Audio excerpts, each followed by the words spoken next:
పత్రాలయ నమస్తే. పత్రాలయ ద్వారా సంస్కృత భారతి భాగ్యనగరం వాళ్ళు చక్కగా నిర్వహిస్తున్నటువంటి విషయం. సంస్కృతం మనం చిన్న చిన్న అంశాలతో చక్కగా అభ్యాసం చేద్దాం. దానికంటే ముందుగా ప్రార్థన. పఠామి సంస్కృతం నిత్యం, వదామి సంస్కృతం సదా, ధ్యాయామి సంస్కృతం సమ్యక్, వందే సంస్కృతమాతరం. సంస్కృతస్య ప్రసారాయ నైజం సర్వం దదామ్యహం. సంస్కృతస్య సదా భక్తో వందే సంస్కృతమాతరం. సంస్కృతస్య కృతే జీవన్, సంస్కృతస్య కృతే యజన్, ఆత్మానమాహుతం మన్యే వందే సంస్కృతమాతరం. వందే సంస్కృతమాతరం. గురు ప్రార్థన. గురుర్బ్రహ్మా గురుర్విష్ణుః గురుర్దేవో మహేశ్వరః, గురుః సాక్షాత్ పరబ్రహ్మ తస్మై శ్రీ గురవే నమః. స్తుతి. యా కుందేందుతుషారహారధవలా, యా శుభ్రవస్త్రాన్వితా, యా వీణావరదండమండితకరా, యా శ్వేతపద్మాసనా, యా బ్రహ్మాచ్యుతశంకర ప్రభృతిభిః దేవై సదా వందితా, సా మాం పాతు సరస్వతి భగవతి నిశ్శేషజాడ్యాపహ. సా మాం పాతు సరస్వతి భగవతి నిశ్శేషజాడ్యాపహ. నిశ్శేషజాడ్యాపహ. సర్వేభ్యః నమస్కారः. సమ్యక్ సంస్కృతం పఠామः. ప్రవేశార్థం అభ్యసించేటువంటి వాళ్ళు చిన్న చిన్న అంశాలు, కొన్ని వ్యవహారికమైనటువంటి విషయాలు చెప్తూ మనం ప్రవేశ పుస్తకంలోకి వెళ్ళిపోతాం. ఇందులో పూర్తిగా ప్రథమ భాగం మొత్తం కూడా ఈ వీడియోలో వస్తుందండి. ఇక మనం సామాన్య పరిచయం. మమ నామ శ్రీనివాసः, భవతः నామ కిం. ఇది పుంలింగం, పురుషుని అడుగుతున్నాం. మమ నామ శ్రీనివాస అని నేను చెప్పినట్టుగానే భవతః నామ కిం అంటే భవతః నామ కిం అని అడిగినప్పుడు మమ నామ అని వాళ్ళ పేరు చెప్పుకోవాలి. అదే స్త్రీలనైతే భవత్యాహ నామ కిం అంటే అప్పుడు ఆ స్త్రీలు కూడా మమ నామ ఏ పేరు ఉంటే ఆ పేరు చెప్పుకోవాలి. ఇది భవతః నామ కిం, భవత్యాహ నామ కిం. బాగా గుర్తుపెట్టుకోండి. అలాగే భవాన్ కహ, మీరెవరు అని అర్థం. అప్పుడు వాళ్ళ వృత్తి కానీ అహం ఉపాధ్యాయ, అహం ఉద్యోగి ఇవని చెప్పవచ్చు. అదే మహిళలైతే భవతీ కా, మీరెవరంటే ఆమె మహిళ, లేకుంటే గృహిణి, విద్యార్థిని అని చెప్పవచ్చు. అలా గుర్తుపెట్టుకోండి. భవాన్ కహ, భవతీ కా, భవత్యాహ నామ కిం, భవతీ కా. ఈ భేదం గమనించండి. భవత్యాహ నామ కిం, మీ పేరు ఏమి, భవతీ కా మీరెవరు. భవాన్ కహ, భవతః నామ కిం, ఇవి గుర్తుపెట్టుకోండి. అదే మాదిరిగా అస్తి నాస్తి. అస్తి అంటే ఉంది, నాస్తి అంటే లేదు. అస్తి అంటే ఉంది, నాస్తి అంటే లేదు. అవే కాకుండా కొన్ని సహజమైనటువంటి పదాలు. తత్ర, అత్ర, కుత్ర. తత్ర అంటే అక్కడ, అత్ర అంటే ఇక్కడ, కుత్ర అంటే ఎక్కడ, సర్వత్ర అంటే అన్ని చోట్ల, అన్యత్ర అంటే మరో చోట, ఏకత్ర అంటే ఒకే చోట. తత్ర అస్తి అంటే అక్కడ ఉంది, అత్ర అస్తి ఇక్కడ ఉంది, కుత్ర అస్తి ఎక్కడ ఉంది, సర్వత్ర అస్తి అన్ని చోట్ల ఉంది, ఏకత్ర అస్తి ఒకే దగ్గర ఉంది, అన్యత్ర అస్తి మరో చోట ఉంది. ఇలా ఒకసారి అభ్యాసం చేద్దామా. తత్ర, అత్ర, కుత్ర, సర్వత్ర, అన్యత్ర, ఏకత్ర. గుర్తుపెట్టుకుని నిత్య జీవనంలో ఉపయోగపడేటువంటి పదాలు. అదే మాదిరిగా అవును అని చెప్పుకోవడానికి ఏమని చెప్పాలి, ఆమ్. ఆమ్ కాదని చెప్పడానికి ఏం చెప్పాలి, నా. కాదు. సంస్కృత కక్షావా? ఆం. ఆంగ్ల కక్షావా? నా నా అని చెప్పుకోవాలి. ఇవి కాకుండా సహ సహ అంటే అతడు, ఏష అంటే ఇతడు, కహ అంటే ఎవడు, అయం అంటే కూడా ఇతడు. ఇవి ఏకవచనంలో. సహ అతడు అస్తి, సహ అస్తి, ఏష అస్తి ఇతడున్నాడు, కహ అస్తి ఎవడున్నాడు, అయం అస్తి ఇతడున్నాడు అని ఈ పుంలింగాలు. సా అస్తి ఆమె ఉంది, సా అంటే ఆమె, ఏషా అస్తి ఈమె ఉంది, ఇయం అస్తి ఈమె ఉంది, కా అస్తి యువతి ఉంది. అది గుర్తుపెట్టుకోండి. తత్ అస్తి అది ఉంది, తత్ అంటే అది, ఏతత్ ఇది, ఏతత్ అస్తి ఇది ఉంది, ఇదం అస్తి ఇది ఉంది, కిం అస్తి ఏమి ఉంది, ఈ పదాలు. ఇవే బహువచనం చెప్పుకుంటే తే అంటే వారు, ఏతే వీరు, ఇమే అంటే వీరు, కే అంటే ఎవరు అది చెప్పుకోవచ్చు. అనంతరం స్త్రీలింగంలో తాహ స్త్రీలు వారు, ఏతాహ స్త్రీలు వీరు, ఇయం ఇమాహ ఇమాహ అంటే వీరు స్త్రీలు ఏమో. అదే మాదిరిగా తాని అవి ఏకవచనం బహువచనం అని చెప్పుకుంటున్నాం. ఏతాని ఇవి, ఇమాని ఇవి అని చెప్పేసి వీటికి ప్రశ్నలు ఉంటాయి. పుంలింగ పదాలకైతే కహ కౌకే, కహ కౌకే, కహ సహ అస్తి ఎవడు అతడు ఉన్నాడు. అలా కా కే కాహ స్త్రీలింగం, కా కే కాహ స్త్రీలింగం, కాసా ఆమెవరు, కాయేష ఈమెవరు, కాయేష అస్తి ఈమెవరు ఉన్నారు. అలా. అదే మరి కిం కే కాని ఏది ఏ రెండు ఏవి అని చెప్పి కిం కే కాని. ఓకే, కిం కాని ఏకవచనం బహువచనం గుర్తుపెట్టుకోండి. సహ పుంలింగం, తే పుంలింగం. దానికి ప్రశ్న కహ కే. అదే మరి స్త్రీలింగానికి కా కాహ. అదే నపుంసకలింగానికి కిం కే. ఇక్కడ సంస్కృతంలో ద్వివచనం ప్రత్యేకంగా ఉంటుంది, ద్వివచనం ప్రత్యేకంగా ఉంటుంది గుర్తుపెట్టుకోవాలి. ఏకవచనం, ద్వివచనం, బహువచనం. అన్ని భాషల్లో ఏకవచనం బహువచనం మాత్రమే ఉంటుంది, కానీ సంస్కృతంలో ఏకవచనం, ద్వివచనం, బహువచనం అనేది ఉంటుంది గుర్తుపెట్టుకోవాలి. ఇవి సామాన్య జ్ఞానం కోసం చెప్పాను. ఇంకొద్ది విషయం, మనకు 3 పురుషులు ఉంటాయి. ప్రథమ పురుష, మధ్యమ పురుష, ఉత్తమ పురుష. ప్రథమ పురుష, మధ్యమ పురుష, ఉత్తమ పురుష. వీటికి కర్తలు క్రియలు కలిస్తే వాక్యం అవుతుంది. కర్త క్రియ కలిస్తే వాక్యం అవుతుంది. ఇక చూడండి, ఈజ్ దేర్ అంటాం అక్కడ ఇంగ్లీష్లో అయితే, అతడు ఉన్నాడు. ఈజ్ అనేది ఇక్కడ ఐఎస్ ఈజ్ అనేది అంటే మన క్రియాపదం, హీ అనేది కర్త. అలాగే మనకు తెలుగులో అయితే అతడు ఉన్నాడు అంటున్నాం. అదే సంస్కృతంలో అయితే సహ అస్తి. అదే ఉత్తమ పురుషకైతే అహం అస్మి, అహం. ఉత్తమ పురుషకు కేవలం ఒకటే కర్త ఉంటుంది, అహం. ఏకవచనం అయితే. ద్వివచనం ఆవాం, బహువచనం వయం. అహం ఆవాం వయం, అహం ఆవాం వయం. అదే మధ్యం పురుషకైతే త్వం యువాం యూయం, త్వం యువాం యూయం, నీవు మీరిద్దరు మీరు. త్వం యువాం యూయం, త్వం యువాం యూయం, నీవు మీరిద్దరు మీరు అని చెప్పేసి. అలా. ఇప్పుడు చూడండి, సహా తౌ తే. ఇందాక చెప్పుకున్నాం ఏకవచనం బహువచనం చెప్పుకున్నాం. ఇక్కడ 3 వచనాలు వస్తున్నాయి. సహ తౌ తే ఇది ప్రథమ పురుష. ఏషః ఏతౌ ఏతే ప్రథమ పురుషనే.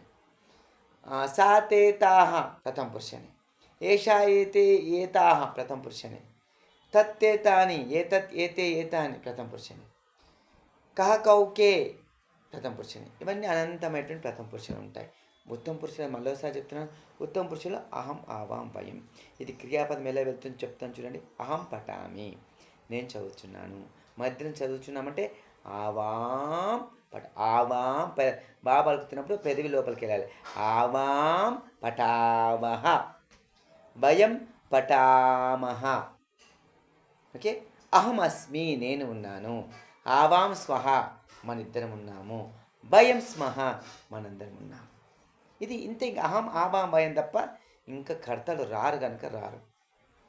అదే మధ్యం పురుష అయితే త్వం యువాం యూయం, త్వం యువాం యూయం, నీవు మీరిద్దరు మీరు, నీవు మీరిద్దరు మీరు, త్వం యువాం యూయం, త్వం యువాం యూయం, త్వం అసి నీవు ఉన్నావు, యువాం స్థః మీరిద్దరున్నారు, యూయం స్థ మీరు ఉన్నారు.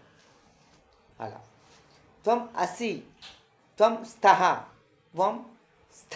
ఇది ఇప్పుడు చూడండి ఉత్తమ పురుష మళ్ళీ వేరే క్రియాపదం చెప్తాను చూడండి. అహం పఠామి నేను చదువుతున్నాను, ఆవాం పఠావహ మనిద్దరం చదువుతున్నాము, భయం పఠామ మనందరం చదువుతున్నాము. మధ్యం పురుష త్వం పఠసి నువ్వు చదువుతున్నావు, ఇవాం పఠతః మీరిద్దరు చదువుతున్నారు, యూయం పఠత మీరందరూ చదువుతున్నారు. ఇవన్నీ బుక్లో వస్తాయండి. ఇంకా ప్రథమ పురుషకు అనంతమైనటువంటి కర్తలు ఉంటాయి. అహం ఆవాం భయం త్వం యువాం యూయం వదిలిపెట్టేస్తే మిగిలినవన్నీ కూడా అనంతం అంటాం. ఇన్ఫినిటీ అనే పదం ఉపయోగించవచ్చు ఇక్కడ. అవన్నీ ఇందాక చెప్పుకున్నాము సహత అవుతే. అవే కాకుండా రామ రామౌ రామా, రామ గచ్చతి రామౌ గచ్చత, రామా గచ్చంతి. ఇవన్నీ కూడా మనకు పుస్తకంలో వస్తాయి. అవన్నీ మళ్ళీ మళ్ళీ వినండి, మళ్ళీ మళ్ళీ విషయం వినండి. ఓకేనా? మనం పుస్తక విషయంలో కూడా మనం కాస్త చెప్పుకుందాం. అందులో మనకు ఒక స్పష్టత మనకు వస్తుంది. ఇక్కడ మనం బాగా గుర్తుపెట్టుకోవాల్సినటువంటి విషయం ఏంటంటే, సంస్కృతం నేర్చుకుంటున్నప్పుడు ఎలాంటి సందేహపడద్దు.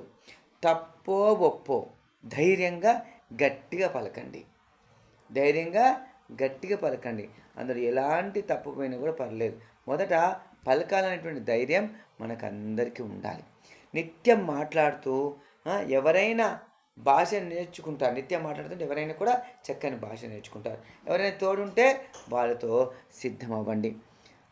వ్యవహారిక సంస్కృతం నేర్చుకుంటే విభక్తులు క్రియాపద రూపాలు కంఠపాఠం చేయవలసిన అవసరం లేదు. కానీ మనం మూలం నుంచి నేర్చుకుంటున్నాం ప్రవేశం కాబట్టి మనం కొద్దిగా కాలక్రమంలో అవి అవసరమే కాబట్టి ఇప్పటి నుంచే కొద్దిగా ప్రయత్నం చేసుకుంటూ ముందుకెళ్తున్నాం. కాబట్టి నిజంగానే మీరు సంస్కృతం నేర్చుకునేటువంటి ఒక మంచి పనిని ప్రారంభించారు. అందరు కూడా శుభం కావాలి. కాబట్టి మీరు సాధించాలని తపన ఏదైతే ఉందో ఆ శుభారంభమే సగం కార్యం సిద్ధించినట్లు అవుతుంది. అందుకనే శుభం భూయాత్. మనం పుస్తకం నుంచి వెళ్తున్నాము. ఇందాక చెప్పిన కొన్ని విషయాలు అవన్నీ కూడా మనకు చక్కగా గుర్తుపెట్టుకోవడానికి అవన్నీ కూడా గుర్తుకొస్తాయి. ముందుకెళ్దాము. వర్ణమాలంతో సహా వెళ్దాం. చూద్దాం. వర్ణమాలను చూడండి. అక్కడ దానికంటే ముందు ఒక పదం ఇచ్చారు. ఇక్కడ ఆరబ్ధం ఉత్తమ జనాః న పరిత్యజంతి. ఆరబ్ధం ఉత్తమ జనాః న పరిత్యజంతి అనేటువంటి విషయం అక్కడ స్పష్టంగా ఇవ్వడం జరిగింది. ప్రారంభించినటువంటి పనులు ఏవైతే ఉన్నాయో అవి ఉత్తమ జనులు ఎప్పుడు కూడా వదిలిపెట్టారనే విషయం ఇక్కడ మనకు స్పష్టంగా ఉంది. ఆరబ్ధం ఉత్తమ జనాః న పరిత్యజంతి. ఆరబ్ధం ఉత్తమ జనాః న పరిత్యజంతి. ప్రారంభించింది ఏదైనా కూడా ఉత్తములు వదిలిపెట్టరు. కాబట్టి సంస్కృతం అనేటువంటి కార్యంలో మనం ఎప్పుడు కూడా వెనుకడుగు వేయకూడదు. గుర్తుపెట్టుకోండి. ఇకపోతే వర్ణమాల విషయానికి వస్తే ఇంకా వర్ణమాల చూడండి. అక్కడ ఒకసారి నేను పలికిస్తాను, పలకండి. ఆ ఏకమాత్రంలో పలికేటువంటి విషయం అది. ఆ ఆ ఇ ఈ ఉ ఊ ర్ ర్. ఇది మనకు అంత అవసరం ఉండదు, వేదాలు ఉపయోగపడేటువంటిది. తెలుగులో ఉన్నట్టు ఒక ఏ ఉండదు, రెండో ఏ ఉంటుంది. ఏ ఐ ఓ ఔ అనుస్వర విసర్గ. అందరు కూడా అహకు మాత్రమే నేర్చుకుంటారు. ఒక అహ కాదు, అన్నిటి కూడా మనము చాలా స్పష్టంగా నేర్చుకోవచ్చు. అందులో ఎలాంటి మనకు దోషం లేదు. ఇక్కడ ఇం ఇహ అని కూడా రాసుకోవచ్చు, ఊహో అని కూడా రాసుకోవచ్చు. విషయాన్ని మనము గుర్తుపెట్టుకుందాం. రుమ్ రుహు అని చెప్పుకోవచ్చు. అంటే విసర్గలు ఎప్పుడు కూడా స్వయం ప్రతిపత్తి కాదు. విసర్గలు ఎప్పుడు కూడా స్వయం ప్రతిపత్తి కావు. అవి అవసరానుగుణంగా మారుతూ ఉంటాయి. ఆ విషయం మనం గుర్తుపెట్టుకోవాలి. ఇకపోతే చెప్పారు కదా ఇక్కడ ఏ ఓ అని చెప్పేసి అవి సంస్కృతంలో లేవు.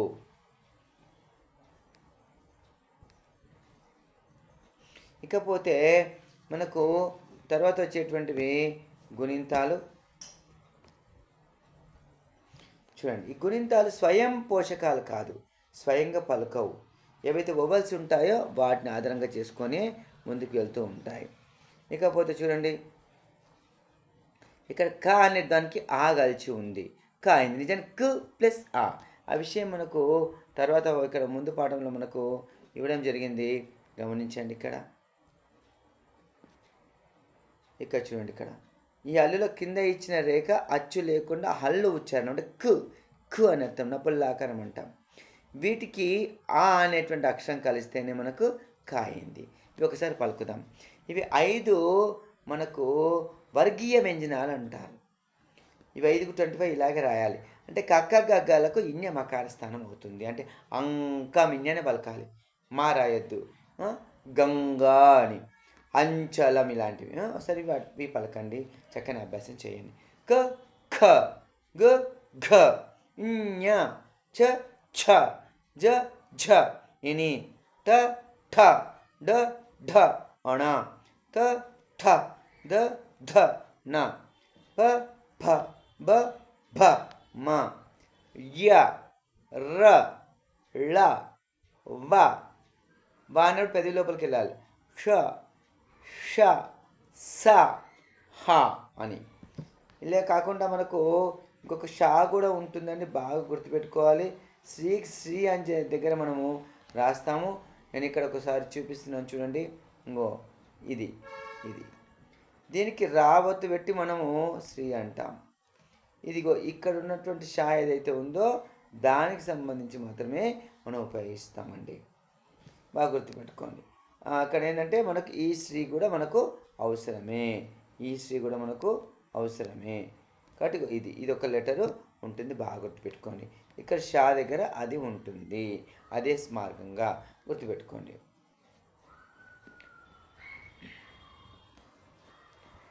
ఇకపోతే విషయానికి వస్తే పలుకుదాం ఒకసారి. అవి అయిపోయినాయి కదా మనకు. ఒకసారి కింద చూడండి, గుణింతాలు ఇచ్చారు మనకు. बहुत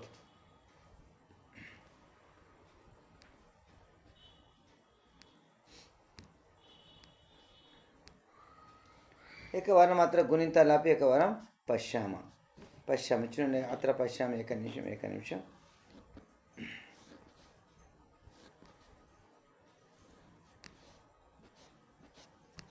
क्षम्यतां, किञ्चित् किमपि अभवत्.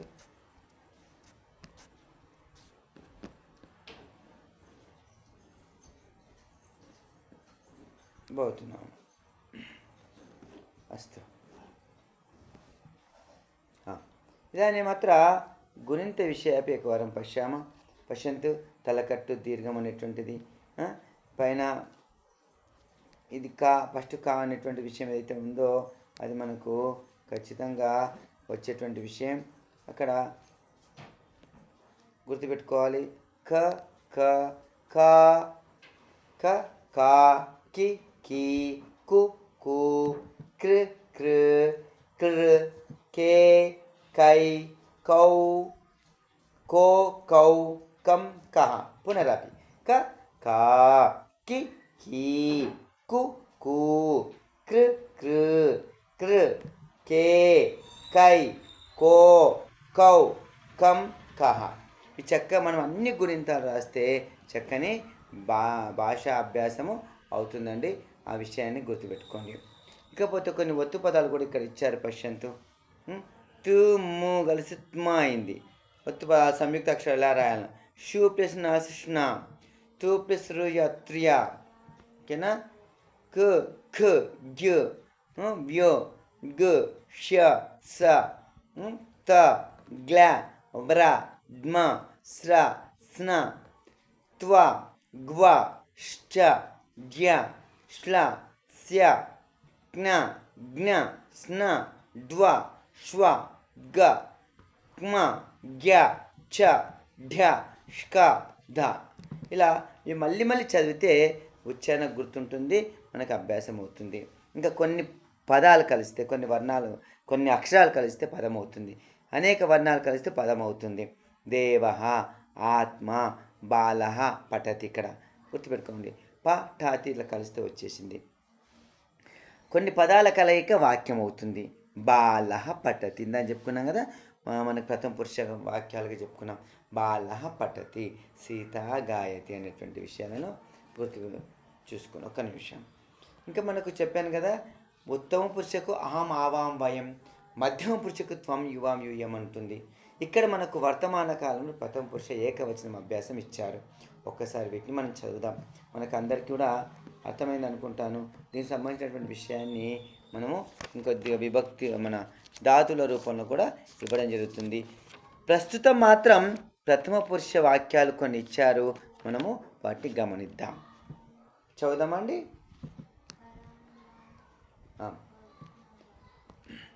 బాలః పఠతి, సంస్కృతం బాలః పఠతి, శిష్యః నమతి.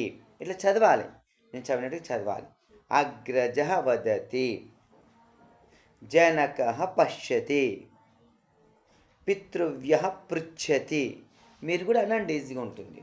పుత్రః గచ్చతి, అశ్వః ధావతి, వృక్షః ఫలతి, సేవకః తిష్టతి, భిక్షుకః అటతి, సహ నిందతి, అయమసతి, అంబా పచతి, అనుజా క్రీడతి, అగ్రజా ఖాదతి, సుతా హసతి, రమా గాయతి, బాలా లిఖతి, గంగా ప్రవహతి, సీతా పిబతి, అజాచరతి, సంధ్యా భవతి. ఏవం ప్రథమ పురుష ఏకవచన పదాన్ని, ప్రథమ పురుష ఏకవచన పదాన్ని. తథైవ ఇతో పశ్యంతి, సానయతి. అక్కడ అర్థం కూడా ఉందండి. ఇయం ఇచ్చతి, బాగా అభ్యాసం చేయాలి, బాగా చదవాలి. పుష్పం వికసతి, ఫలం పతతి, నయనం స్ఫురతి, మిత్రం యచ్చతి, జలం స్రవతి, తత్పతతి. ఈ పదాలు మళ్ళీ మళ్ళీ వినాలి, అనాలి, వినాలి, అనాలి.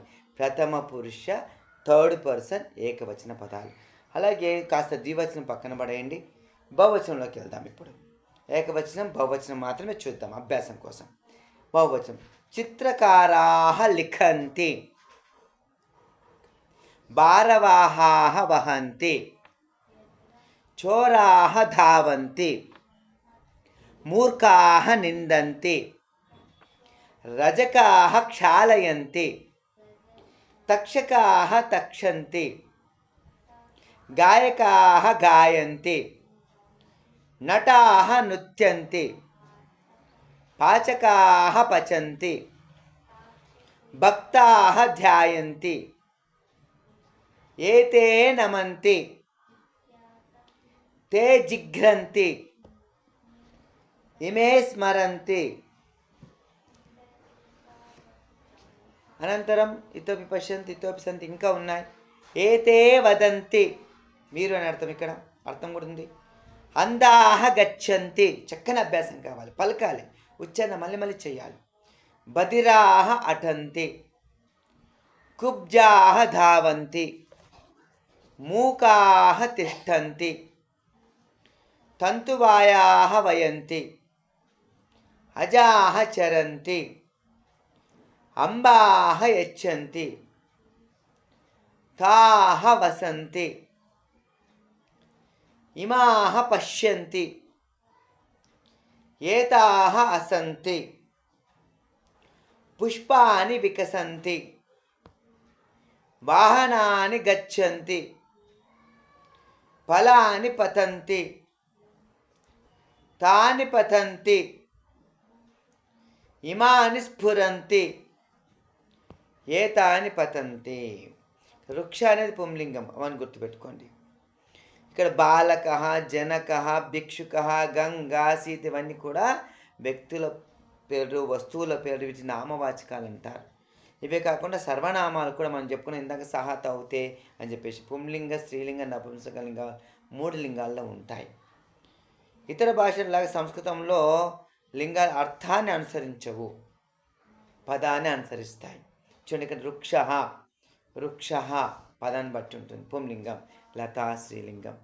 ఇక్కడ నామవాచకాలకు 7 విభక్తులు ఉంటాయి, మరొక సంబోధనం ఉంటుంది.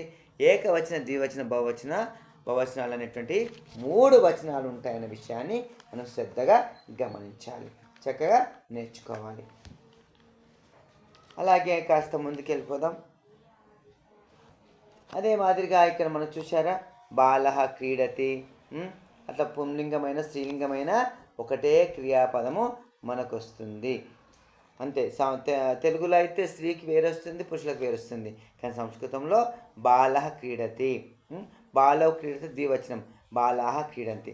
అదే స్త్రీలింగం అయితే బాలా క్రీడతి, బాలే క్రీడత, బాలాః క్రీడంతి. ఇంకా ఒకసారి గమనించండి, బాలః, బాలౌ, బాలాః ఏకవచనం, ద్వివచనం, బహువచనం, పుంలింగం. దీనికి బాలః పఠతి, బాలౌ పఠత, బాలాః పఠంతి. ఏంటి శాలా, శాలే, శాలాః. శాలే అస్తి, బాలః అస్తి, బాలౌ అస్తః, బాలాః సంతి. బాలకుడు ఉన్నాడు, 2 బాలకులు ఉన్నారు, బాలాః సంతి, బాలకులు ఉన్నారు. అదే స్త్రీలింగాన్ని కూడా అదే మాదిరిగా అస్తి అనే క్రియాపదం ఉపయోగించాలి. శాలా అస్తి, శాలేస్తః, శాలాః సంతి. ఫలమస్తి, ఫలేస్తః, ఫలాని సంతి.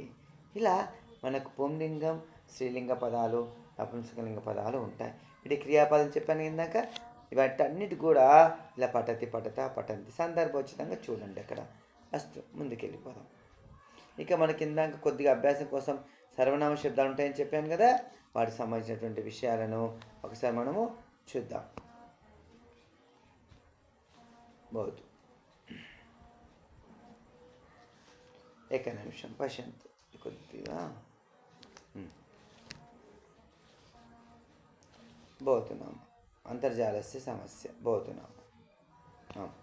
అత్ర పశ్యంతు మనకు సర్వనామ శబ్దాలు సంబంధించినటువంటి 3 విషయాలు మనకి ఇక్కడ ఇచ్చారు, గమనించండి.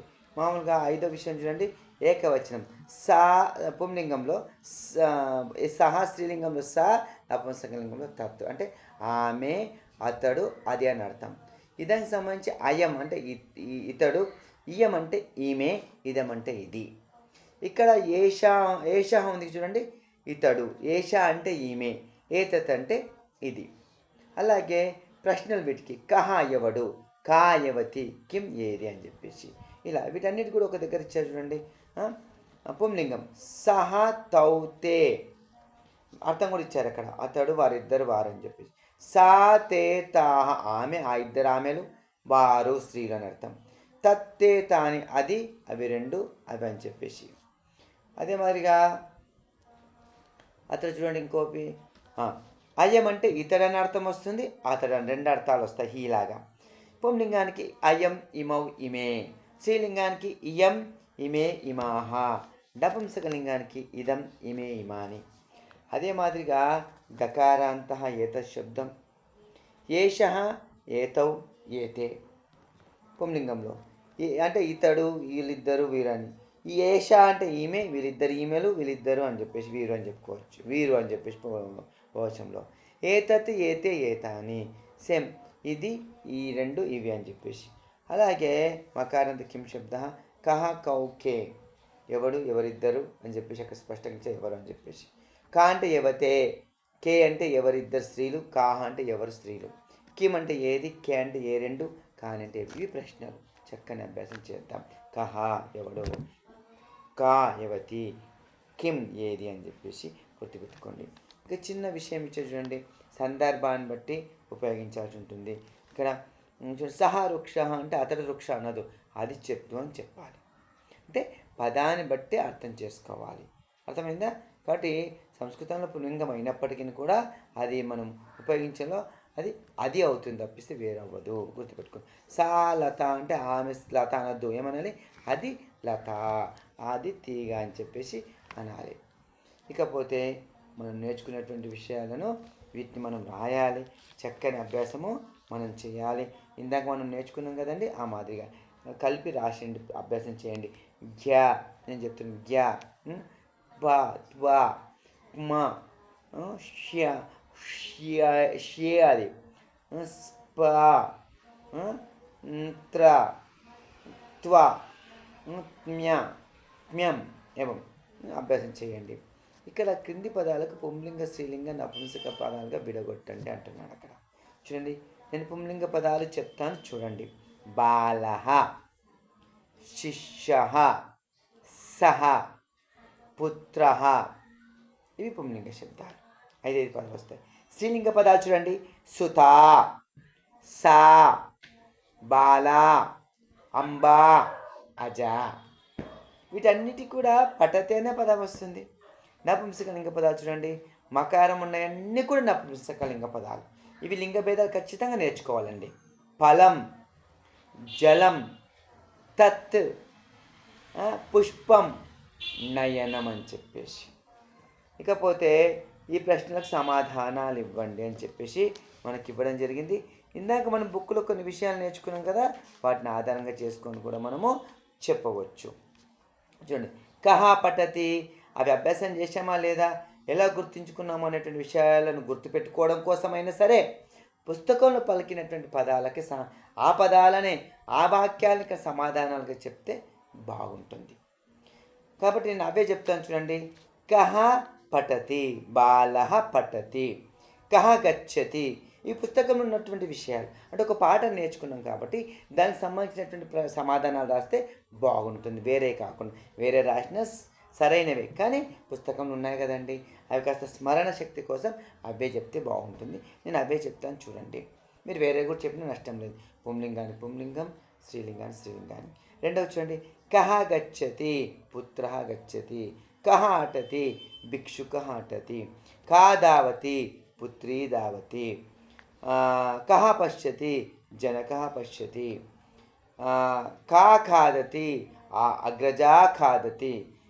కా పిబతి, సీతా పిబతి. కా పచతి, అంబా పచతి. కిం వికసతి, పుష్పం వికసతి. కిం స్ఫురతి, నయనం స్ఫురతి. స్ఫురతి అంటే ఇక్కడ కదలడం అని అర్థం. ఒక్కొక్కసారి మీనింగ్ చెప్తాను చూడండి. పఠతి అంటే చదవడం, ఎవడు చదువుతున్నాడు. కహ గచ్చతి, ఎవడు వెళుచున్నాడు. కహ అటతి, ఎవరు తిరుగుచున్నాడు, ఏది తిరుగుచున్నది. సందర్భోచితంగా చూడండి. కా దావతి, యవతి వెళ్తున్నది. కహ పశ్యతి, ఎవడు చూస్తున్నాడు. కా ఖాదతి, యవతి తింటున్నది. కా పిబతి, యవతి త్రాగుచున్నది. కా పచతి, ఎవరు వండుతున్నారు. కిం వికసతి, ఏమి వికసిస్తున్నది. కిం స్ఫురతి, ఏమి కదులుతున్నదని అర్థం. అలాగే బహువచనం విషయంలో కూడా మనము కాస్త చూద్దాం. అది కూడా పుస్తకంలో మనం చదువుకున్నటువంటి విషయాలే సమాధానాలుగా చెప్తే బాగుంటుంది. అవి కాస్త స్మరణలో ఉన్నాయా లేవా అనేటువంటి విషయాన్ని దృష్టిలో పెట్టుకొని మనం చెప్పుకుందాం. కే లిఖంతి, అక్కడ చదువుకున్నటువంటి విషయాలనే మనం చెప్తున్నాము. పురుషాః లిఖంతి. కే ధావంతి, అశ్వాః ధావంతి. కాః యచ్చంతి, అంబాః యచ్చంతి. యచ్చంతి అంటే ఇవ్వడం. తాని పతంతి, కాని పతంతి అంటే తాని పతంతి. కాని గచ్చంతి, వాహనాన్ని గచ్చంతి. కాహ అసంతి, ఏతాః అసంతి.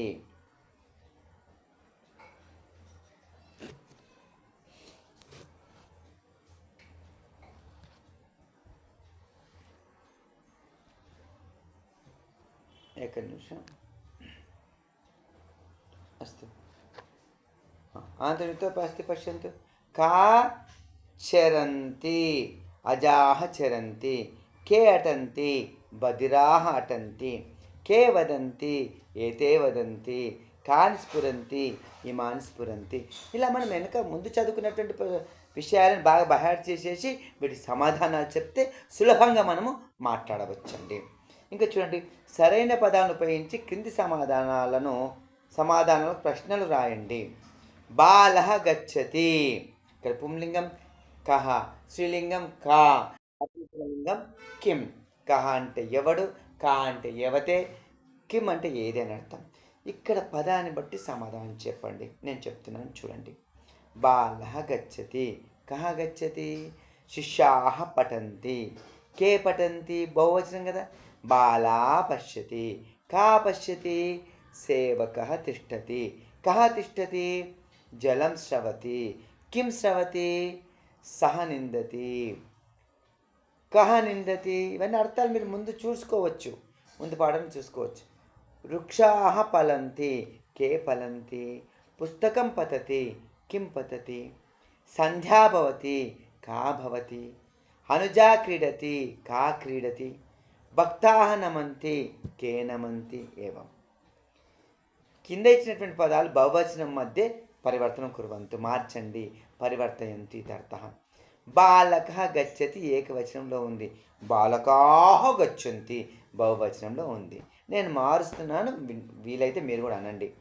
భారవాహः వహతి ఏకవచనం, బహువచనం భారవాహాः వహంతి. మూకः పశ్యతి. మూకాः పశ్యంతి. అంధः खादति. అంధాः खादन्ति. సः धावति. ते धावन्ति. सा पठति. ताः पठन्ति. एतत् पतति. एतानि पतन्ति. किं विकसति. कानि विकसन्ति. रजकः क्षालयति. रजकाः क्षालयन्ति. ఇలా పద్య రూపంలో కానీ పాఠ రూపంలో కానీ అభ్యాసం చేస్తే బాగుంటుందండి. ఇంకా మనం క్రియాపదాలు ప్రథమ పురుషుని చెప్పుకుంటున్నాం, బాగా గుర్తుపెట్టుకోండి. మధ్యం పురుష, ఉత్తమ పురుష సపరేట్ పాఠాలు ఉన్నాయి. ప్రథమ పురుషులోనే ఇక్కడ కొన్ని క్రియాపదాలు ఇచ్చారు, దాన్ని ఆధారంగా చేసుకొని సరైనటువంటి విధంగా రాద్దాం. బాలిక గచ్చతి. అక్కడ కర్త ఏకవచనం ఉంటే ఏకవచనంలోకి వెళ్ళాలి, ద్వివచనం ఉంటే ద్వివచనంలోకి వెళ్ళాలి.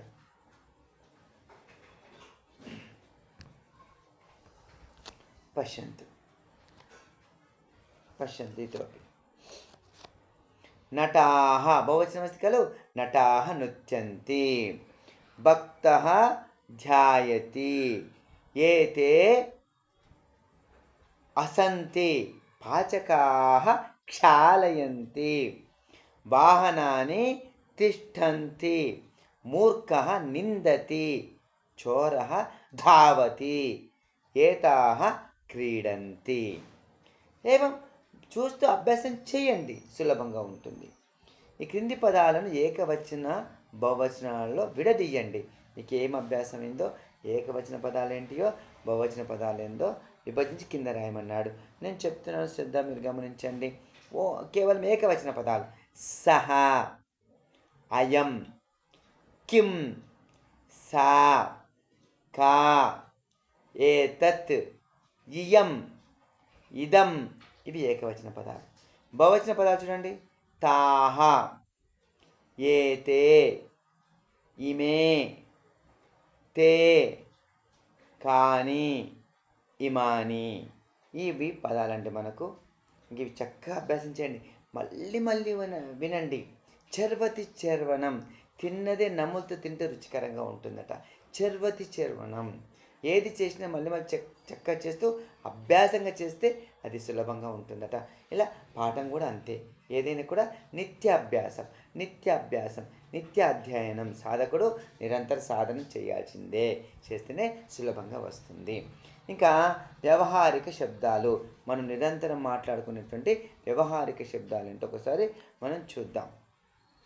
నేను అనిపిస్తాను, మీకు అర్థం ఉంది, నేను అర్థం చెప్పాల్సిన అవసరం లేదు.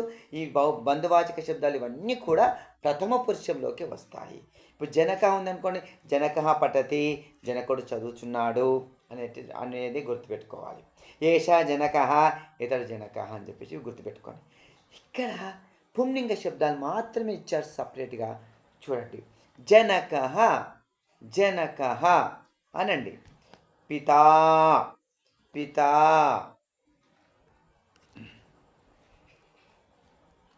పితామహః, మాతామహః, పుత్రః, సహోదరః, అగ్రజः, అనుజः, మాతులः, పతిః, శ్వశురः, పౌత్రः, జామాతా, స్నేహితः, మిత్రం. అలా ఈ స్త్రీలింగ శబ్దాలు చూడండి, జనని ఇవన్నీ ప్రథమ పురుషలోకే వస్తాయి. ఇవి ఏకవచనం ఉన్నాయి కాబట్టి ఏకవచనంలోనే. ఇక్కడ కూడా జననీ పఠతి అని చెప్పుకోవచ్చు. సరే, అవన్నీ వాక్య రచన చేయాలంటే ఈ పదాలు కావాలి. పదాలు చాలా కావాలి. వొకాబులరీ ఉంటేనే మనం సరైన సంస్కృత భాషను నేర్చుకోగలుగుతాం. అవి ఎలా ప్రయోగించవచ్చో చెప్పుకోగలుగుతాం. అందుకనే మనకు ఇవి వంటి పదాలు బాగా అభ్యాసం చేయాలి. జననీ అనండి, మాతా, పితామహీ, మాతామహీ, పుత్రీ, సహోదరీ, అగ్రజా, అనుజా, మాతులాని, భార్య, భ్రాతృజాయ, స్నుషా, శ్వశ్రూః ఇది. అత్ర అత్తగారంటే మనకు భర్త ద్వారా వచ్చే అత్తగారు అనేటువంటి విషయాన్ని గుర్తుపెట్టుకోవాలి.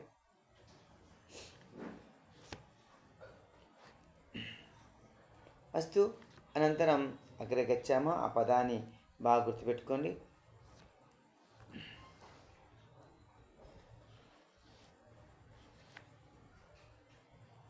భవతు నాకు నపుంసలింగ పదాలపి రావాలి. అస్తు. అत्र नागच्छन्ति तदेव पश्यन्नस्मि. अत्र 13 आगतं भवतु, 14 अपि आगतं भवतु नाम. అస్తు. తానపి సందర్భోచితంగా మనం అభ్యాసం చేద్దాం. ఇక్కడ మిత్ర అనేటువంటిది పుంలింగంలో ఉంది, స్త్రీలింగంలో ఉంది. మిత్రం అంటే పుంలింగం నపుంసకలింగంలో ఉంది. మిత్రం అంటే నపుంసకలింగం. మిత్ర అంటే మనకు సూర్యుడు అనే అర్థం వస్తుంది. అవి గుర్తుపెట్టుకోవాలి. మిత్రం అంటే స్నేహితుడు, మిత్ర అంటే సూర్యుడు. ఆ విషయాన్ని బాగా గుర్తుపెట్టుకోవాలి. ఇంకా మనకు కొన్ని పుట్టి పదాలే కాదు, మనం కొన్ని శ్లోకాల ద్వారా కూడా మనము భాషను అభ్యసిస్తాం. మనం ఇందాక చెప్పుకున్నాం, తత్ర, అత్ర, కుత్ర, సర్వత్ర, అన్యత్ర, ఏకత్ర అనేటువంటి విషయాలు వాటికి సంబంధించి ఉన్నాయి. అస్థి అంటే ఉంది, నాస్తి అంటే లేదు. ఒక ప్రహేళిక ఉంది, చూద్దాం. అస్థి, అస్థి అక్కడ బోన్స్ నాన్న అర్థం చూసుకోండి. అక్కడ అస్థి నాస్తి శిరో నాస్తి, బాహురస్తి నిరంగులి, నాస్తి పాదద్వయం గాఢం, అంగమాలింగతి స్వయం. మరొకసారి, అస్థి నాస్తి శిరో నాస్తి, బాహురస్తి నిరంగులి, నాస్తి పాదద్వయం గాఢం, అంగమాలింగతి స్వయం. అస్థి అంటే ఎముక, నాస్తి ఎముక లేదట. శిరో నాస్తి తలకాయ కూడా లేదట. బాహురస్తి కానీ చేతులు ఉన్నాయట. అంగులి వేలు లేదు. కానీ నాస్తి పాదద్వయం రెండు కాళ్ళు కూడా లేవు. అయినప్పటికీ కూడా గాఢం అంగమాలింగతి స్వయంగా ఆ యొక్క అంగాన్ని అలంకరిస్తుందట, కౌగిలించుకుంటుందట. ఏంటబ్బా అది? ప్రహేళికంటే మనకు చిక్కు ప్రశ్నలు అంటాం, పొడుపు కథలు అంటాం, మెదడుకు మేత అంటాం. ఏంటబ్బా అది అంటే యుతకం, షర్ట్, అంగి అని చెప్పుకోవచ్చు. అంగాన్ని అలంకరవద్దు కాబట్టి అంగి అని చెప్పుకుంటాం. సరేనా? ఇక్కడ అస్థి అంటే బోన్స్ అని అర్థం, కింద కూడా అర్థం ఉంది. అవి అస్థి అంటే ఎముకలు. అస్థి నాస్తి ఎముక లేదు, శిరో నాస్తి తల లేదు, బావురస్తి చెయ్యి ఉన్నది కానీ వేలు లేవు, నిరంగులి, నాస్తి పాదద్వయం కాలు లేవు కానీ ఇది శరీరాన్ని స్వయంగా గట్టిగా కౌగిలించుకుంటుంది. ఇది ఏమిటి అంటే మనకు అంగి అని చెప్పుకోవచ్చు. కొన్ని సంగ్రహ విషయాలు ఇది మీకు తెలిసిందే. గురు బ్రహ్మ, గురు విష్ణు, గురుదేవో మహేశ్వర, గురు సాక్షాత్ పరబ్రహ్మ, తస్మై శ్రీ గురవే నమః. అదే కాకుండా ఇది మీకు అందరికీ తెలిసిందే. ముందుకెళ్ళిపోదాం. అజ్ఞానతిమిరాంధస్య జ్ఞానాంజనశలాకయా చక్షురున్మీలితం యేన తస్మై శ్రీ గురవే నమః. మరొకసారి శ్లోకం మనం విడగొట్టి చెప్పుకుంటే సులభంగా అవుతుంది. అజ్ఞాన, అక్కడ ఆపండి. అజ్ఞాన తిమిరాంధస్య, రాగి దీర్ఘం ఉంది కదా అక్కడ. అజ్ఞాన తిమిరాంధస్య జ్ఞానాంజన చాచకు ఇని మకర స్థానం. జ్ఞానాంజన శలాకయా చక్షుర్ ఉన్మిళితం యేన, చక్షుర్ ఉన్మీలితం అనాలి అక్కడ. చక్షుర్ ఉన్మీలితం యేన తస్మై శ్రీ గురవే నమః అని చెప్పేసి మనకు గురువు గురించి మరొక శ్లోకము ఇవ్వడం జరిగింది. గురుగారు మనకు అజ్ఞానం అనేటువంటి ఏదైతే ఉందో గాఢాంధకారంగా ఉన్నటువంటి వాడికి జ్ఞానం అనేటువంటి అంజన శలాక అంటే పుల్ల, అగ్గిపుల్లనే అది కాటుకకు అద్ది మనము చక్కగా కాంతిని వెలిగింపజేస్తాడట. అంజన శలాక కాటుక పుల్లతో మనకు కన్నులను తెరిపించేటువంటి ఆ యొక్క మనకు అంధకారం దూరం చేసేసి జ్ఞానం అనేటువంటి ఆ అగ్నిని అంటే వెలుతురునిచ్చేటువంటి ఆ గురువుకు శ్రీ గురవే ఆ గురువుకు నమస్కారం ఇది అర్థ. ఒకసారి సంస్కృత వాంగ్మయం కూడా కాస్త మనకు పరిచయం చేశాడు, చూద్దామండి. పశ్యంతు సంస్కృత వాంగ్మయ పరిచయం. సంస్కృత వాంగ్మయంలో వేదకాలం నాటి వాంగ్మయం నుండి వర్తమాన కాల వాంగ్మయం వరకు పరిచయం చేయబడుతుంది. ఏంటంటే చూద్దాం. కొద్దిగా సంస్కృత అభ్యాసం కోసం కొన్ని విషయాలు సంస్కృతంలోనే మాట్లాడుతూ ఉంటాను, చూడండి. అత్ర వేదాః చత్వారః ఋగ్వేదः యజుర్వేదः సామవేదः అథర్వవేదः. प्रतिवेदे चत्वार विभागाः भवन्ति. तत्र एकः संहितः, द्वितीयं ब्राह्मणः, तृतीयम् आरण्यकः, चतुर्थम् उपनिषत् इति वदामः. एवमेव वेदेषु वेदाः कर्मकाण्ड ज्ञानकाण्ड इति विभक्तिद्वयं भवति. ऋग्वेदे प्रपञ्चे अतिप्राचीन साहित्यं. ऋग्वेदे अष्टकाः भवन्ति, दशमण्डकाः भवन्ति, एवं विभजनरूपेण सन्ति. ऋग्वेदे प्रधानस्तोत्राणि भवन्ति. एवम् अक्षैः मा दिव्या कृषिम् कृषस्व इति एवं तत्र ऋग्वेदे भवन्ति. एवं लौकिक अर्थैः एवं लौकिकबोधनानि अत्र भवन्ति. यजुर्वेदे शुक्लयजुर्वेदमिति कृष्णयजुर्वेदमिति भागद्वयं भवति इति.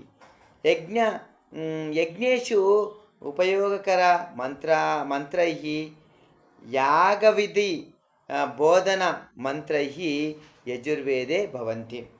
कृष्णयजुर्वेदं सम्बन्धं किं भवति इत्युक्ते तैत्तरीयोपनिषत् लोकप्रसिद्धं वाक्य सूक्तयः भवन्ति. एवम् अत्र भवन्ति, एकवारं पठन्तु. एवं लोकप्रसिद्धसूक्तयः सत्यं वद धर्मं चर. कृष्णयजुर्वेदं तैत्तरीयोपनिषत् द्वयं तत्र सम्बन्धं भवन्ति इति. सामवेदे प्रधानवेदं भवति. सामवेदं सङ्गीते भवन्ति, सङ्गीते गायन्ति. अथर्वणवेदे ऋग्वेदे मन्त्राणि भवन्ति. काञ्चन स्वतन्त्रमन्त्राणि अपि तत्र केचन इति वदामः. केचन पुंलिङ्गं तत्र केचन मन्त्राः अपि भवन्ति, स्वतन्त्रमन्त्राः अपि भवन्ति. केचन वेदमन्त्राः सत्यं धर्मैश्चैतानि मा महाशिशु. तत्र अर्थमपि अस्ति, पश्यन्तु. अनन्तरम् इतोपि अस्ति, एकवारं पश्यामः.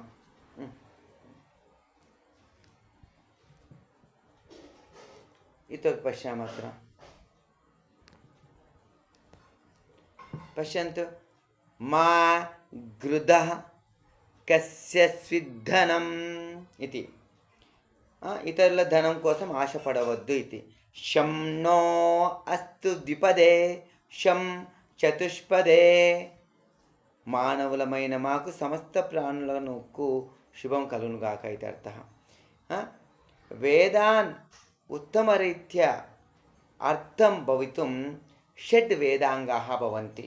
షడ్ వేదాంగాः एका शिक्षा, व्याकरणं शब्दनिर्माणशास्त्रम् इति वदामः, छन्दस्सु मन्त्ररचनाशास्त्रं, निरुक्तं व्युत्पत्तिशास्त्रं, ज्योतिष्यं खगोलशास्त्रं, कल्पं यागविधानशास्त्रम् इति. इतोपि लोके शिक्षाग्रन्थाः 9 भवन्ति, व्याकरणग्रन्थाः 8 भवन्ति. ఇలా నేను సంస్కృతంలోనే చెప్పాను, ఎందుకంటే మీరు అక్కడ తెలుగులో ఉంది, చూసుకుంటారు, వింటారు. ఇది అర్థ. బుద్ధిమాన్ శిష్య ఏకాం కథామపి అత్ర పఠామః. ఇప్పటివరకు నేర్చుకున్నటువంటి విషయాలను ఆధారంగా చేసుకొని కథ ఉంటుంది, చూడండి. బుద్ధిమాన్ శిష్య, నేను తెలుగులో చెప్పే కంటే ముందు నేను చదువుతాను, చూడండి. కాశీనగరే, సప్తమి భక్తి, కాశీనగరం యందు ఇది అర్థ. కాశీనగరే ఏకః పండితః వసతి. పండిత సమీపం ఏకः శిష్యः ఆగచ్చతి. శిష్యः వదతి, ఆచార్య విద్యాభ్యాసార్థం అహం ఆగతః. పండితः శిష్య బుద్ధి పరీక్షార్థం పృచ్చతి. వత్స దేవः కుత్ర అస్తి? శిష్యः వదతి, గురో దేవः కుత్ర నాస్తి, కృపయా భవాన్ ఏవ సమాధానం వదతు. సంతుష్టः గురు వదతి, దేవः సర్వత్ర అస్తి, దేవः సర్వవ్యాపీ, త్వం బుద్ధిమాన్ అతః విద్యాభ్యాసార్థం అత్రైవ వస అని అర్థం చూద్దాం. కాశీనగరం యందు, కాశీనగరే, కాశీనగరం యందు ఏకః పండితః వసతి. ఒక పండితుడు ఉన్నాడు, పండితుడు ఉన్నాడు. ఇక్కడ కాశీనగరే. పండిత సమీపం, పండిత సమీపం ఏకః శిష్యః ఆగచ్చతి. పండితుని దగ్గరికి ఒక శిష్యుడు ఆగచ్చతి, వస్తున్నాడు, వచ్చాడు, వచ్చేసి ఆగచ్చతి, వస్తున్నాడు, వచ్చాడు. శిష్య వదతి, శిష్యుడు మాట్లాడుతున్నాడు. ఆచార్య, ఆచార్యుల వారు విద్యాభ్యాసార్థం, చదివేటప్పుడు జాగ్రత్తగా కొద్దిగా విడుగుడు చదవండి. విద్యా అభ్యాసార్థం, విద్యా అభ్యాసార్థం, కొద్ది దీరం చేసి స్పష్టంగా పలకండి. విద్యను అభ్యసించడం కొరకు అహం, నేను, ఆగతః అస్మి, అస్మి లేకపోయినా పలుకొచ్చు, అక్కడ నేను వచ్చి ఉన్నాను. పండితః, పండితుడు.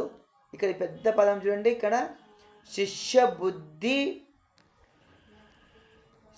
బుద్ధి పరీక్షార్థం పృచ్చతి. చూడండి, ఇక్కడ నేను చదువుతున్నటువంటి విషయం ఏంది? శిష్య బుద్ధి, మళ్ళీ చదువుతున్నాను, శిష్య బుద్ధి పరీక్షార్థం, శిష్య బుద్ధి పరీక్షార్థం పృచ్చతి. శిష్యుని యొక్క బుద్ధి పరీక్ష కోసము అడుగుతున్నాడు. ఏమని? వత్స, నాయన, వత్స, దేవః కుత్ర అస్తి అని. అప్పుడు శిష్యుడు అంటున్నాడు, శిష్య వదతి, గురో దేవః కుత్ర నాస్తి. గురుగారు ఏమడిగాడు? దేవ కుత్ర అస్తి, దేవుడు ఎక్కడున్నాడు అని అడిగాడు. శిష్య వదతి, శిష్యుడు అంటున్నాడు, గురో దేవః కుత్ర నాస్తి, దేవుడు ఎక్కడ లేడు అని అనుకుంటూనే, అంత పెద్ద దేవుడు గురించి తను మాట్లాడే అర్హత లేదని చెప్పేసి మళ్ళీ కాస్త గురువుగారికి అప్పచెప్పాడు. ఇక్కడ వినయం. గురువు, దేవుడు ఎక్కడ లేడు అంటే ఎక్కడైనా ఉన్నాడని అర్థంలో. అయినా కృపయా దయచేసి భవాన్ ఏవ సమాధానం వదతు, మీరే సమాధానం చెప్పండి అని. సంతుష్ట గురు వదతి, సంతోషపడ్డ గురువు అంటున్నాడు, దేవః సర్వత్ర అస్తి, దేవుడు అన్ని చోట్ల ఉన్నాడు ఆయన. దేవః సర్వవ్యాపీ, అన్ని చోట్ల వ్యాపించి ఉన్నాడు. త్వం బుద్ధిమాన్ అసి, నీవు బుద్ధిమంతుడు ఉన్నావు.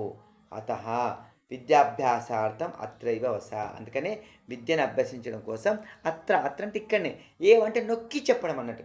ఏవంటే విభక్తులలో రాదు, అవ్యయ పదాలు అంటాం ఇక్కడ. అత్ర ప్లస్ ఏవ వృద్ధి సంధి, అక్కడ అత్రైవ ఇక్కడనే అని అర్థం. ఈ ఏవ అనే పదాన్ని అన్ని చోట్ల మనం ఒత్తి నొక్కి చెప్పడానికి ఉపయోగిస్తాం. నేను సంస్కృతాన్ని చదువుతాను అనాలి, సంస్కృతం ఏవ పఠామి అలా. అత్ర అంటే ఇక్కడ, ఏమంటే ఇక్కడనే, అత్రైవ వస, ఇక్కడనే నివసించు, విద్యాభ్యాసార్థం ఇక్కడనే నివసించు అని అర్థం. ఓకేనా? చక్కగా వినండి, మళ్ళీ అభ్యాసం చేయండి. మళ్ళీ ఒకసారి అభ్యాసం కోసం నేను చదువుతున్నాను, వినండి. కాశీనగరే ఏకః పండితః వసతి, పండిత సమీపం ఏకः శిష్యः ఆగచ్చతి. శిష్య వదతి, ఆచార్య విద్యాభ్యాసార్థం అహం आगतः इति। पंडितः शिष्य बुद्धिपरीक्षार्थं पृच्छति, वत्स देवः कुत्र अस्ति इति। शिष्यः वदति, गुरो देवः कुत्र नास्ति, कृपया भवान् एव समाधानं वदतु। भवान् అంటే మీరే అని చెప్పుకున్నాం, సమాధానం వదతు। సంతుష్టః గురుః వదతి, సంతోషపడ్డ గురువు అంటున్నాడు, దేవః దేవుడు సర్వత్ర అస్తి అన్ని చోట్ల ఉన్నాడు, దేవః సర్వవ్యాపీ, త్వం బుద్ధిమాన్ అతః విద్యాభ్యాసార్థం అత్రైవ వస। మీరు సొంతంగా చదవండి, నేను చదివింది వినండి। ఇందులో తత్ర, అత్ర, కుత్ర, సర్వత్ర, అన్యత్ర, ఏకత్ర ఈ పదాలు కూడా ఇక్కడ ఉపయోగించబడ్డాయి। ప్రథమ పురుష పదాలను, ప్రథమ పురుష క్రియాపదాలను, ప్రథమ పురుష కర్తను ఉపయోగించి మనకి కథ ఇవ్వడం జరిగిందండి। చక్కగా మనము అభ్యాసం చేస్తే బాగుంటుంది। इतोपि पश्यन्तु, अत्र प्रश्नः भवन्ति, एकवारं पश्यामः। पश्यन्तु, अत्र भवतु पंडितः, प्रश्न पंडितः कुत्र वसति అంటే మనం సమాధానం చెప్పాలి, పండితः కాశీనగరే వసతి। పండితः కిమర్థం అంటే ఎందుకొరకు, బాగా గుర్తుపెట్టుకోండి, కిమర్థం అంటే ఎందుకొరకు, ఇది క్వశ్చన్। కిమర్థం సంస్కృతం పఠతి, కిమర్థం వదతి, కిమర్థం ఎందుకొరకు, సందర్భం వచ్చినప్పుడు అభ్యాసం చేసుకోవాలి। పండితः కిమర్థం ప్రశ్నం పృచ్చతి, ఎందుకొరకు అడిగారు। పండితः శిష్య బుద్ధి పరీక్షార్థం పృచ్చతి, శిష్య బుద్ధి పరీక్షార్థం పృచ్చతి। సంతుష్ట గురుః అంతే కిం వదతి, సంతుష్ట గురుః అంతే కిం వదతి। అప్పుడు సంతుష్టః గురుః వదతి, నాయన దేవః సర్వత్ర అస్తి, దేవః సర్వత్ర అస్తి, దేవః సర్వవ్యాపీ, త్వం బుద్ధిమాన్ అసి, అతః విద్యాభ్యాసార్థం అత్రైవ వస। త్వం అన్నాం కదా, అందుకని అసి అని కూడా అనవచ్చు। ఇలా చక్కగా మనము అభ్యాసం చేస్తే బాగుంటుంది। ఇంకా సంస్కృతంలో నిత్య వ్యవహారాన్ని నేను ఒకసారి అనిపిస్తాను, నిత్యం కావాలంటే ఇవి నేను చెప్పడమే కాదు, మీరు అభ్యసించాలి। హరి ఓం అనండి, అభినయం కాస్తే హలో వద్దండి, హలో హలో వద్దండి, హరి ఓం। సహజం గుడ్ మార్నింగ్ ఇవన్నీ కన్నా నమస్తే, నమస్కారః, ఇప్పుడు నమస్తే అని పొద్దున్న చెప్పుకోండి, మన క్లాసులలో ఎక్కడైనా ఉపయోగిస్తే నమస్తే చెప్పుకోండి అందరం కూడా। సుప్రభాతం, శుభ మధ్యాహ్నః, శుభ సంధ్యా, శుభరాత్రిః, శుభరాత్రిః, ధన్యవాదః, స్వాగతం। ఇవే కాకుండా ఇంకా ఉన్నాయి, మనం కొద్దిగా చూద్దాం, ఇవి బాగా అభ్యసించండి। భవతు నిత్య వ్యవహార నిమిత్తం అత్ర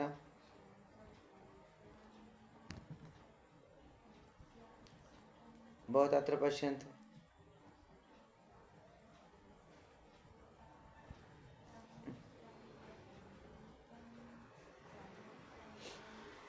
इतोपि व्यवहारिक विषयाः अत्र पश्यन्तु एकवारं। इतोपि पश्यन्तु, मान्ये, आर्ये, श्री अंटाం కదా, శ్రీమతి సార్ అంటాం కదా, అలా శ్రీమన్, ఏ శ్రీమన్, ఏ శ్రీమన్, అలా మంచి పదం। అస్తు, అస్తు అవునుగాక, సరే, అస్తు, కృపయా, కృపయా, చింతా మాస్తు, నో మెన్షన్ అంటాం కదా, అలాంటి పదాలు ఇక్కడ।